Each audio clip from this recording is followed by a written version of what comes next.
ಇವತ್ತು ನಮ್ಮ ಬಳ್ಳಾರಿ ಜಿಲ್ಲೆಯಲ್ಲಿ 5 ಸ್ಟಾರ್ ಎನ್ನುವ ಬ್ಯಾಂಕ್ನಲ್ಲಿ ಮನೆ ಮೇಲೆ ಸಾಲ ಕೊಡಲಾಗುತ್ತಿದೆ.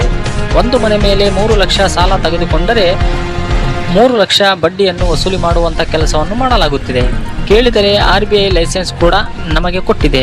ನಮ್ಮ 5 ಸ್ಟಾರ್ ಬ್ಯಾಂಕಿನಲ್ಲಿ ಸಾಲ ತೆಗೆದುಕೊಂಡಿರುವಂಥ ವ್ಯಕ್ತಿ ಸತ್ತು ಹೋದರೂ ಕೂಡ ನಮ್ಮ ಬ್ಯಾಂಕಿನಲ್ಲಿ ಸೆಟಲ್ಮೆಂಟ್ ಮಾಡುವುದಿಲ್ಲ. ನಮಗೆ ಈ ತರಹದ ಯಾವುದೂ ಸೆಟಲ್ಮೆಂಟ್ ಇರುವುದಿಲ್ಲ. 14 ಬ್ರಾಂಚ್ಗಳಿಗೆ ಮ್ಯಾನೇಜರ್ ಆಗಿರುವಂಥ ಕರಿಬಸಪ್ಪನವರು ತಿಳಿಸಿರುತ್ತಾರೆ. ಲಕ್ಷ್ಮೀಪತಿ ಅಂತೆ ಬ್ಯಾಂಕ್ ಓನರ್ಗಳು ಮತ್ತೆ ಆಮೇಲೆ ಬಸಯ್ಯ ಅಂತ ಹೇಳ್ಬಿಟ್ಟು ಏರಿಯಾ ಬಸಯ್ಯ ಅಂತ ಹೇಳಿ ಏರಿಯಾ ಮ್ಯಾನೇಜರ್ ಅಂತೆ. 14 ಬ್ರಾಂಚಿಗೆ ಮ್ಯಾನೇಜರ್ ಅಂತವರು 5ನೇ ತಾರೀಕು 6ನೇ ತಿಂಗಳು 2022ರಲ್ಲಿ 3 ಲಕ್ಷ ರೂಪಾಯಿ ನಿಮ್ಮ ಹೆಸರೇನು ರಶೀದಾ ಬೇಗಂ ಅವರು ತಗೊಂಡಿರ್ತಾರೆ. ಪರ್ಸೆಂಟ್ 24.54% ಇವರು ಬಡ್ಡಿ ಕೊಡ್ತಿರೋದು. ಇಲ್ಲಿ ಕಂತುಗಳು ಇವರು ಸೆಟಲ್ಮೆಂಟ್ ಏನು ಮಾಡಲ್ಲಂತೆ. EMI ಬಂದು 7,400 ರೂಪಾಯಿ ಕಟ್ಕೊಂತ ಬಂದಿದ್ದಾರೆ. ಕಟ್ಕೊಂಡು ಬಂದು ಇಷ್ಟು ವರ್ಷ ಆದ್ರೂ ಕೂಡ ಇನ್ನುವರೆಗೂ ಇವರಿಗೆ ಕಷ್ಟ ಕೊಡ್ತಾನೆ ಇದ್ದಾರೆ. ಬಹಳ ಜನಕ್ಕೂ ಕಷ್ಟ ಆಗ್ತಾನೆ ಇದೆ. ಇನ್ನವರೆಗೂ ಇವ್ರು ಯಾರಿಗೂ ಸೆಟಲ್ಮೆಂಟ್ ಮಾಡಿಲ್ಲಂತೆ, ಯಾರಿಗೂ ಸೆಟಲ್ಮೆಂಟ್ ಮಾಡೋದಿಲ್ಲಂತೆ. ಯಾರು ಸತ್ತೋದ್ರು ಕೂಡ ಇವ್ರು ರೆಸ್ಪಾನ್ಸ್ ತಗೊಳೋದಿಲ್ಲಂತೆ. ಈ ತರ ಇದ್ದಿದ್ಮೇಲೆ ಮತ್ತೆ RBI ಗೈಡ್ಲೈನ್ಸ್ ಅವರು RBI ನಲ್ಲಿ ಲೈಸೆನ್ಸ್ ಇವರಿಗೆ ಹೆಂಗ್ ಕೊಟ್ರು? ಲೈಸೆನ್ಸ್ ತಗೊಳ್ಳೋ ಅಧಿಕಾರ ಇವ್ರಿಗೆ ಇಲ್ವಲ್ಲ. ಯಾರು ಬ್ಯಾಂಕ್ ಅಲ್ಲಿ ಎಲ್ಲೇ ಹೋದ್ರು ಕೂಡ ಸೆಟಲ್ಮೆಂಟ್, ನಮ್ಮ ಕರ್ನಾಟಕದಲ್ಲಿ ಗೌರ್ಮೆಂಟ್ ಬ್ಯಾಂಕ್ಗಳೇ ಸೆಟಲ್ಮೆಂಟ್ ತಗೊಂತತೆ, ಇವ್ರು ತಗೊಳೋದಿಲ್ಲಂತೆ. ಸೆಟಲ್ಮೆಂಟ್ಗಳು ಸತ್ತೋದ್ರು ಕೂಡ 5,000, 10,000 ರೂಪಾಯಿ, 6,000 ರೂಪಾಯಿ ಈ ತರ ಸೆಟಲ್ಮೆಂಟ್ ಮಾಡ್ತಾರಂತೆ. ಮತ್ತೆ ಇಂಥ ಬ್ಯಾಂಕ್ ಇಲ್ಲಿ ಇರ್ಕೂಡ್ದು ಅಂತ ನಮ್ಮ ಒಂದು ಮನವಿ. ಈ ಬ್ಯಾಂಕ್ ಅನ್ನು ನಾವಿಲ್ಲಿ ಅಹೋರಾತ್ರಿ ಧರಣಿ ಮಾಡ್ತೀವಿ, ಈ ಬ್ಯಾಂಕ್ ಇಲ್ಲಿಂದ ನಾವು ಸೀಸರ್ಡ್ ಮಾಡಿಸ್ತೀವಿ ಅಂತದ್ದು ನಾನೊಂದು ಎಚ್ಚರಿಕೆಯನ್ನು ಕೊಡ್ತಾ ಇದ್ದೇನೆ. ಯಾಕಂದ್ರೆ ಆ ತಾಯಿಗೆ 2 ಹೆಣ್ಮಕ್ಳು ಇದ್ದಾರೆ. ಆ ತಾಯಿ ಹೆಣ್ಮಕ್ಳು ಇದ್ದಿದ್ಮೇಲೆ ಆ ತಾಯಿ ಮಕ್ಕಳಿಗೆ ಮದುವೆ ಮಾಡಬೇಕು, ಮನೆ ಡಾಕ್ಯುಮೆಂಟ್ಸ್ ಗಳೆಲ್ಲ ಇಟ್ಕೊಂಡು ಇವರಿಗೆ 3 ಲಕ್ಷ ರೂಪಾಯಿ ತಗೊಂಡ್ರೆ 3 ಲಕ್ಷ ಬಡ್ಡಿ. ಈ ತರ ಯಾರಿಗೂ ಜನರಿಗೆ ಇವರು ಕ್ಲಿಯರಿಟಿಯನ್ನು ಯಾರಿಗೂ ಕೊಡ್ತಾ ಇಲ್ಲ, ಕೊಡೋದು ಇಲ್ಲ.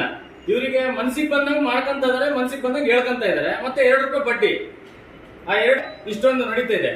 ಇಲ್ಲಿ ಯಾರು ಕೇಳೋರಿಲ್ಲ ಹೇಳೋರಿಲ್ಲ ಅಂತೇಳಿ ಇವ್ರ ಮನ್ಸಿಗೆ ಬಂದಾಗ ಇವ್ರು ಮಾಡ್ಕೊಂತ ಇದಾರೆ. ಇವತ್ತು ನಾವು ಮಾತಾಡಕ್ ಬಂದ್ರೆ ಇವರು ಸೆಟಲ್ಮೆಂಟ್ ಮಾಡೋದಿಲ್ಲಂತೆ. ಸೆಟಲ್ಮೆಂಟ್ ಮಾಡ್ಕೊಳಕ್ಕೆ ಇವರಿಗೆ ಅಧಿಕಾರ ಕೊಟ್ಟಿಲ್ಲಂತೆ. RBI ಗೈಡ್ಲೈನ್ಸ್ ನಲ್ಲೇ ಇದೆ ಅಂತೆ, ಸೆಟಲ್ಮೆಂಟ್ ಮಾಡ್ಕೊಡುದು ಅಂತ ಹೇಳಿದಾರಂತೆ. ಅದು ನಾವು ಕೂಡ RBI ಗೈಡ್ಲೈನ್ಸ್ ಗೆ ನಾವು ಒಂದು ವಿಚಾರಣೆ ನಾವು ಕೊಡ್ತೀವಿ. ಅದ್ ಹೆಂಗೆ ಇವ್ರ ಲೈಸೆನ್ಸ್ ಇವ್ರಿಗೆ ಕೊಟ್ಟಿದಾರೋ ಏನಿಲ್ಲ ಅಂತ ನೋಡಿ. ಅಲ್ಲಿ ಲೈಸೆನ್ಸ್ ಇರೋದು, ಆ ಲೈಸೆನ್ಸ್ ಅದು RBI ಗೈಡ್ಲೈನ್ಸ್ ಲೈಸೆನ್ಸ್ ಅಂತ ಕೊಟ್ಟಿರೋದು. ಹೆಂಗ್ ಕೊಟ್ರು? ಮತ್ತೆ ಇವಾಗ RBI ಗೈಡ್ಲೈನ್ಸ್ ಅಲ್ಲೇ ಇದೆ ಅಲ್ಲ, ಒಂದು ಮನೆ ಜಪ್ತಿ ಮಾಡ್ಬೇಕಂದ್ರೆ 3 ತಿಂಗಳು 3 ಸರಿ ನೋಟಿಸ್ ಜಾರಿ ಮಾಡ್ಬೇಕಂತ ಇದೆ ಅಲ್ಲ. ಮತ್ತೆ ಹೆಂಗ್ ಕೊಡ್ತಾರೆ ಇವರು? ಮನೆ ಡಾಕ್ಯುಮೆಂಟ್ಸ್ ಗಳು ಇಸ್ಕೊಂಡು ಸತ್ತೋದ್ರು ಕೂಡ ನೋ ರೆಸ್ಪಾನ್ಸ್. ಸೆಟಲ್ಮೆಂಟ್ ಬಂದ್ರೆ ಸೆಟಲ್ಮೆಂಟ್ ಮಾಡೋದಿಲ್ಲ. ಆ ಕರಿಬಸಪ್ಪ ಅವರು ಇಲ್ಲಿ ಬರ್ಬೇಕು. ಇಲ್ಲಿ ಬಂದ್ರೆ ನಿಮ್ಮ ಬ್ರಾಂಚ್ ಅನ್ನು ನೀವು ಉಳಿಸ್ಕೋಬಹುದು. ಇಲ್ಲ ಅಂದ್ರೆ ನಾವು ಅಹೋರಾತ್ರಿ ಧರಣಿ ಇಲ್ಲೇ ಮಾಡ್ತೀವಿ. ಅದೇನಾಗುತ್ತೋ ಮುಂದೆ ತಮಗೂ ಕೂಡ ಗೊತ್ತಾಗುತ್ತೆ. 14 ಬ್ರಾಂಚ್ ಅಲ್ಲಿ ಒಂದು ಬ್ರಾಂಚ್ ಕಳ್ಕೊಳ್ಳೋದಿದ್ರೆ ತಾವು ಇಲ್ಲಿ ಬರ್ಬೇಕು. ಅಡ್ಮಿಟ್ ಆಗಿ ಆ ಅಮ್ಮ ಪರಿಸ್ಥಿತಿ ಆತರ ಇದೆ. ಇವಾಗ ಆ ಅಮ್ಮನ ಹತ್ರ ದುಡ್ಡಿಲ್ಲ. ಒಂದು ಸೆಟಲ್ಮೆಂಟ್ ಅಂತ ಮಾತಾಡಕ್ಕಂತ ಬಂದ್ರೆ ಇವ್ರು ಸೆಟಲ್ಮೆಂಟ್ ಮಾಡಲ್ಲ ಅಂತಾರೆ. ಏನ್ ಹೇಳ್ತೀರಿ ಸರ್ ನೀವು? ಸರ್ ಏನ್ ಹೇಳ್ತೀರಿ ಸರ್? ಯಾತಕ್ಕೋಸ್ಕರ ಮಾಡೋದಿಲ್ಲ? ನಮ್ಮ 5 ಸ್ಟಾರ್ ಪಾಲಿಸಿ ಇಲ್ಲ ಸೆಟಲ್ಮೆಂಟ್. ಯಾತಕ್ಕೋಸ್ಕರ ಪಾಲಿಸಿ ಇಲ್ಲ? 84 ಮಂತ್ಸ್ ಅಗ್ರಿಮೆಂಟ್ ಮಾಡಿದೀವಿ. 84 ಮಂತ್ಸ್ ಅಗ್ರಿಮೆಂಟ್ ಮಾಡಿದೀವಿ. 84 ಮಂತ್ಸ್ ಕಟ್ಟಿ ಇಲ್ಲ. ನಾನು ಇವತ್ತು ಪ್ರಿನ್ಸಿಪಲ್ ಅಮೌಂಟ್ ಸ್ಟೇಟ್ಮೆಂಟ್ ಕೊಟ್ಟಿದ್ರೆ ಪ್ರಿನ್ಸಿಪಲ್ ಅಮೌಂಟ್ ಎಷ್ಟಿದೆ ಇವಾಗ? 247 ಇದೆ. ತೋರಿಸಿ ಇಲ್ಲಿ. 2,47,000.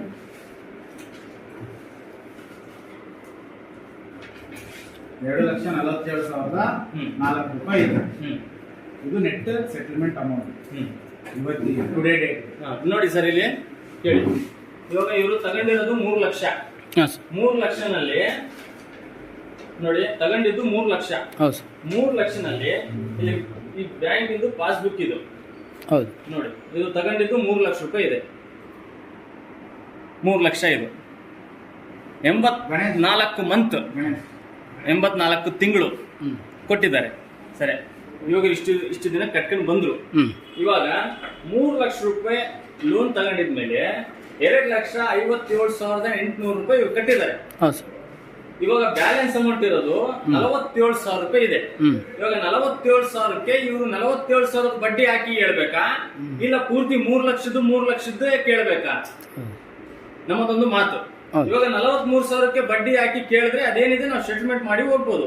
ಇವರು 3 ಲಕ್ಷಕ್ಕೆ 3 ಲಕ್ಷ ಬಡ್ಡಿ ಆಗುತ್ತಂತೆ, ಅದು 3 ಲಕ್ಷ ಕೂಡ ಕಟ್ಟಬೇಕು. ಅಂದ್ರೆ ಟೋಟಲ್ ಬಂದು 2,60,000 ಪ್ಲಸ್ 10,000 ಚೆಕ್ ಬೌನ್ಸ್ ಪ್ಲಸ್ ಎಲ್ಲ ಟೋಟಲ್ ಬಂದು 2,70,000 ರೂಪಾಯಿ ಕಟ್ಟಬೇಕು ಅಂತ ತಿಳಿಸ್ತದೆ.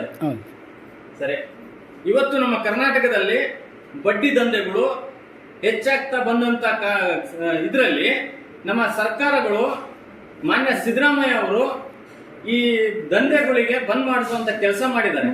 ನಮ್ಮ ಕರ್ನಾಟಕ ಬಳ್ಳಾರಿ ಜಿಲ್ಲೆನಲ್ಲಿ SP ಆಗಿರುವಂತ ನಮ್ಮ ಶೋಭಾ ರಾಣಿ ಆಗಿರುವಂತ ನಮ್ಮ ಮೇಡಮ್ ಅವರು ಇದ್ರ ಬಗ್ಗೆ ತಮ್ಮಲ್ಲಿ ಒಂದು ಮಾಹಿತಿ, ಈ ನಮ್ಮ 5 ಸ್ಟಾರ್ ಬ್ಯಾಂಕ್ ಅಂತ ತಿಳಿಸಿದ್ರಲ್ಲ, ಈ 5 ಸ್ಟಾರ್ ಬ್ಯಾಂಕ್ ಅನ್ನು ನಾವು ಮುಚ್ಚಬೇಕಾ ಇಲ್ಲ ನೀವು ಮುಚ್ಚುತ್ತೀರಾ, ಅದು ನೀವು ಡಿಸೈಡ್ ಮಾಡುವಂತ ಕೆಲಸ ನಾವು ನಿಮಗೆ ಕೊಡ್ತಾ ಇದೀವಿ. ಅದು ಮುಂದೆ ಏನಾಗುತ್ತೋ ತಾವು ಕೂಡ ನೋಡಿ, ನಾವು ಕೂಡ ತೋರಿಸ್ತೀವಿ.